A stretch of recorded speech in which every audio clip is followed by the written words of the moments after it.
আসসালামু আলাইকুম। বাংলা সংবাদে আপনাদের সবাইকে স্বাগত জানাচ্ছি। আমি ফিরোজ তোহা। শুরুতেই বিআরবি কেবলস সংবাদ শিরোনাম জানিয়ে দিব সর্বশেষ গুরুত্বপূর্ণ আপডেট। বাংলা সংবাদ শুরুতেই শিরোনাম। আন্দোলনমুখী নেতৃত্বের খোঁজে বিএনপি, শীঘ্রই ৪ মহানগর যুবদলের কমিটি। দলীয় চেয়ারপারসন বেগম খালেদা জিয়ার মুক্তির দাবিতে আবারও রাজপথে ফিরেছে বিএনপি। এই ইস্যুতে এরই মধ্যে ৩ দিনের কর্মসূচি পালন করছে দলটি। শীঘ্রই ঘোষণা করা হবে নতুন কর্মসূচি। জানিয়ে দিব নাটোর জেলা বিএনপির আহ্বায়ককে কুপিয়ে জখম। নাটোর জেলা বিএনপির আহ্বায়ক মোহাম্মদ শহীদুল ইসলাম বাচ্চুকে কুপিয়েছে সন্ত্রাসীরা। তাকে উদ্ধার করে উন্নত চিকিৎসার জন্য তাকে রাজশাহী মেডিকেল কলেজ হাসপাতালে পাঠানো হয়েছে। এদিকে শেখ হাসিনার সঙ্গে ভারতের নৌবাহিনী প্রধানের সাক্ষাৎ। জানাবো হজরত শাহজালাল আন্তর্জাতিক বিমানবন্দরে 4.5 কোটি টাকার সোনা জব্দ করা হয়েছে। আর সকাল 5:30টার দিকে সোনার এই বারগুলো জব্দ করে সিআইডি।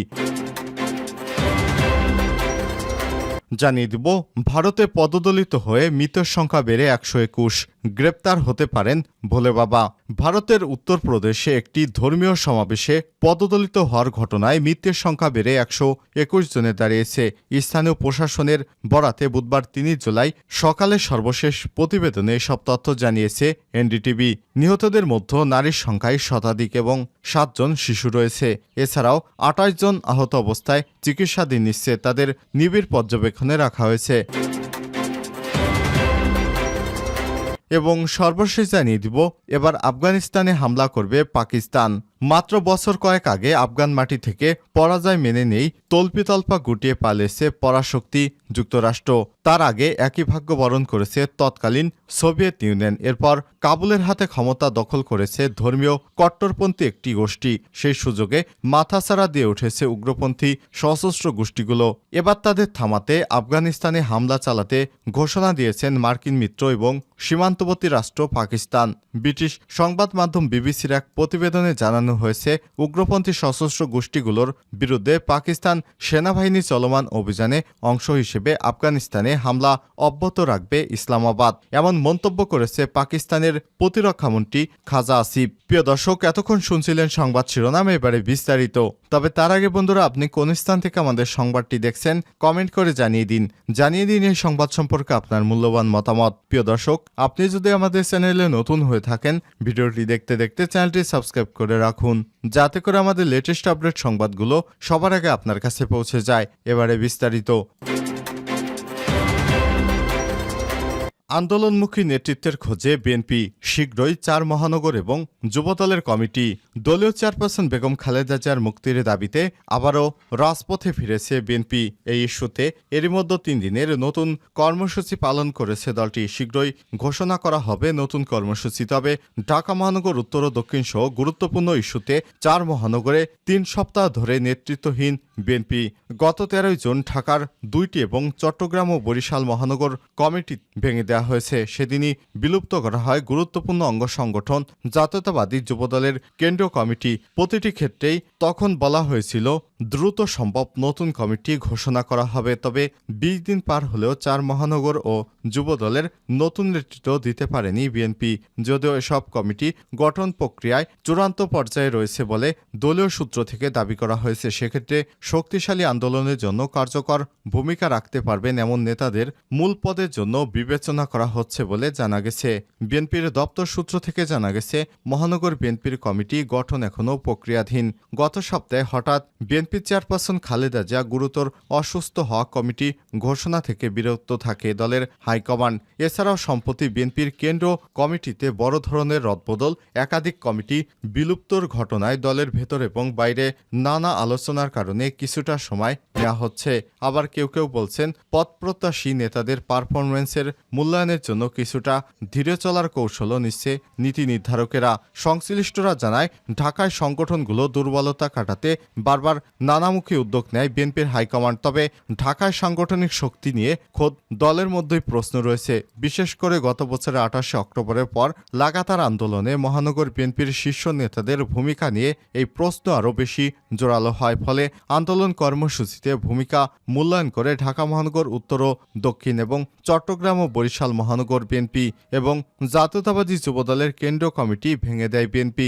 জানা গেছে সভা সমাবেশের মঞ্চ কাঁপালেও ঢাকায় দুই মহানগরের নেতাদের প্রকৃত সক্ষমতা নিয়ে সন্দিহান ওয়ার্ড পর্যায়ের নেতাকর্মীরা। 2023 সালের 28শে অক্টোবর পর্যন্ত মহানগর নেতাকর্মীদের ব্যাপক উপস্থিতি ছিল কর্মসূচিতে, ইতিবাচক দৃষ্টিভঙ্গিও ছিল। তবে ওই দিন দুপুর থেকে পুলিশি অভিযানে চিত্র একেবারে বদলে যায়। ঝটিকা মিছিল ছাড়া রাজপথে নেতাদের তেমন একটা দেখা যায়নি।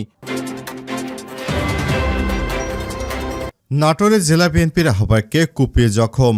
নাটোরে জেলা বিএনপির আহ্বায়ক মোহাম্মদ শহীদুল ইসলাম বাচ্চুকে কুপিয়েছে সন্ত্রাসীরা। তাকে উদ্ধার করে উন্নত চিকিৎসার জন্য রাজশাহী মেডিকেল কলেজ হাসপাতালে পাঠানো হয়েছে। রোববার 3 জুলাই সকাল 10টার দিকে নাটোরের শহরের সরকারি বালিকা উচ্চ বিদ্যালয়ের সামনে এই দুর্ঘটনা ঘটে। জেলা বিএনপির যুগ্ম আহ্বায়ক ফরাদ আলী দেওয়ান শাহিন কালবেলাকে বিষয়টি নিশ্চিত করেছেন। বিএনপি চেয়ারপারসন বেগম খালেদা জিয়ার মুক্তি সুচিকিৎসার দাবিতে আজ সকালে জেলা বিএনপির কার্যালয়ের সামনে সমাবেশ ছিল। সমাবেশে যোগ দিতে শহীদুল ইসলাম বাচ্চু বিএনপির কার্যালয়ে আসছিলেন। এ সময় শহরের সরকারি বালিকা উচ্চ বিদ্যালয়ের সামনে এলে সন্ত্রাসীরা তাকে এলোপাতাড়ি কুপিয়ে চলে যায়। তিনি বলেন, তার হাত পা সহ শরীরের বিভিন্ন স্থানে গুরুতর জখম হয়েছে। তাকে উদ্ধার করে নাটোর আধুনিক সদর হাসপাতালে নেওয়া হয়েছে। সেখানে অবস্থানরত অবনতি হলে উন্নত চিকিৎসার জন্য রাজশাহী মেডিকেল কলেজ হাসপাতালে রেফার করা হয়েছে। বিএনপির এই নেতা আরও বলেন, বিএনপির একজন সিনিয়র নেতাকে দিনের বেলায় রাজপথে কুপিয়ে যায় সন্ত্রাসীরা। এমন ঘটনা খুবই দুঃখজনক। এ হামলায় গভীর তীব্র নিন্দা এবং প্রতিবাদ প্রকাশ করছি। প্রশাসনের কাছে অনুরোধ করব জড়িতদের দ্রুত গ্রেপ্তার করে আইনের আওতায় নিয়ে আসার জন্য। শেখ হাসিনার সঙ্গে ভারতের নৌবাহিনী প্রধানের সাক্ষাৎ। বঙ্গবন্ধু কন্যা প্রধানমন্ত্রী শেখ হাসিনার সঙ্গে সাক্ষাৎ করেছেন ভারতের নৌবাহিনী প্রধান অ্যাডমিরাল দীনেশকে ত্রিপাঠী। মঙ্গলবার সন্ধ্যায় জাতীয় সংসদ ভবনে প্রধানমন্ত্রীর কার্যালয়ে এই বৈঠক অনুষ্ঠিত হয়। এসব তথ্য নিশ্চিত করেছেন প্রধানমন্ত্রীর প্রেস উইং কর্মকর্তা। এদিন একই ভেন্যুতে প্রধানমন্ত্রীর সঙ্গে সৌজন্য সাক্ষাৎ করেছেন এশীয় উন্নয়ন ব্যাংক এডিবির vice president south central and west Asia ইংমিং ইয়াং। শাহজালালে 4.5 কোটি টাকার সোনা জব্দ।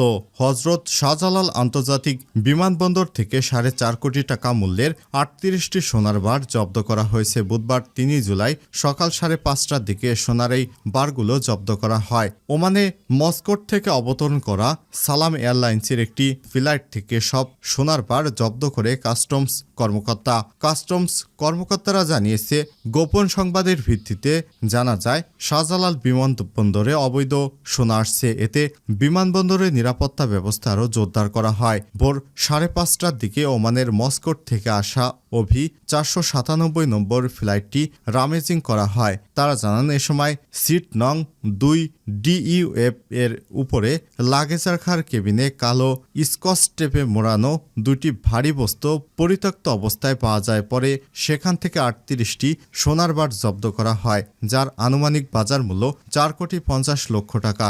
এই ঘটনায় তাৎক্ষণিকভাবে কাউকে গ্রেপ্তার করা যায়নি। ভারতে পদদলিত হয়ে মৃতের সংখ্যা বেড়ে 121। গ্রেপ্তার হতে পারেন ভোলে বাবা।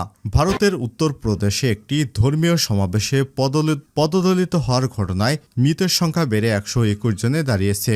স্থানীয় প্রশাসনের বরাতে বুধবার 3 জুলাই সর্বকালের সর্বশেষ প্রতিবেদনে সব তথ্য জানানো হয়। এ নিয়ে এনডিটিভি জানিয়েছে, নিহতদের মধ্যে নারীর সংখ্যাই শতাধিক এবং 7 জন শিশু রয়েছে। এছাড়াও আরও 28 জন আহত অবস্থায় চিকিৎসাধীন। তাদের নিবিড় পর্যবেক্ষণে রাখা হয়েছে।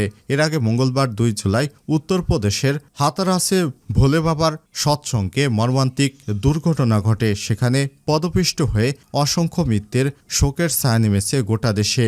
ঘটনাস্থলে রাজ্যের জ্যেষ্ঠ পুলিশ এবং গোয়েন্দা সংস্থা কর্মকর্তারা কাজ করছেন। এদিকে যে কোনো সময় ভোলে বাবা গ্রেপ্তার হতে পারেন বলে গুঞ্জন উঠেছে।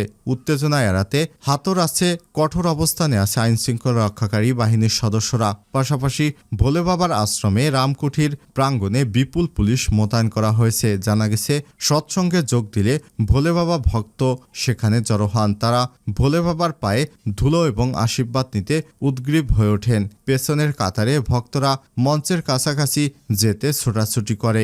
এতে সৃষ্ট বিশৃঙ্খলা নিয়ন্ত্রণের বাইরে চলে যায়। পুলিশ জানিয়েছে হাতরাসে সৎসঙ্গ আয়োজকদের বিরুদ্ধে একটি মামলা দায়ের করা হয়েছে। মামলার অভিযোগপত্র অনুসারে সেখানে ৮০,০০০ জনের অনুমতি দেওয়া হয়েছিল, কিন্তু ২.৫ লাখেরও বেশি ভক্ত অনুষ্ঠানে উপস্থিত ছিলেন। আরও বলা হয়েছে অনিয়ন্ত্রিত ভক্তরা দ্রুত অনুষ্ঠানস্থল ত্যাগ করার চেষ্টার কারণে মাটিতে বসে থাকা ভক্তরা পিষ্ট হয়ে যায়। এছাড়া মৃতদের পরিবারকে ২ লক্ষ টাকা এবং আহতদের চিকিৎসার জন্য ৫০,০০০ টাকা করে ক্ষতিপূরণ দেওয়ার ঘোষণা দিয়েছেন ভোলে বাবা।